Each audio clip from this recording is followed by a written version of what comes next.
body kecil yang disebut mentara dan senangkan konstitusi milalapan jet yang trong election de tangan puli ketika serkir election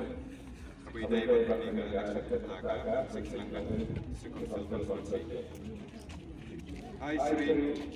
I returning officer for the Khasi Hills Donmas District Council election constituency number 26 Langgan in the state of Meghalaya, hereby certified on the 24th day of February 2025, declared Shri Piyush Marwan of United Democratic Party to have been duly elected from this constituency to be a member of the Khasi Hills Donmas District Council, and that in token thereof I have granted him this certificate of election.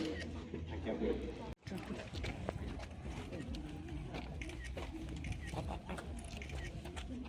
Kong siap na aingo yo boleh try kerat wala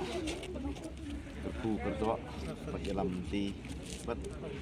nang baka jing kepu ke junggu ngelayo ya ka jing job hak ni ka election ke bah mentah apa ide baka district council election nasib naik ko boleh ya kinong kerjaan be jong ke parti kibala shania yang sai sien ben penjom don brom ya kenega alpunru langren KHADC election ke pemerintah di naik beru wat itu kibam kerjaan ru ya baro kinong snong jong ka alpunru langren konsumsi bah nak tak jong kiru to boleh don kan bet gin ya trelang nak kenta kakam apa ide bet kejing kam apa dai apa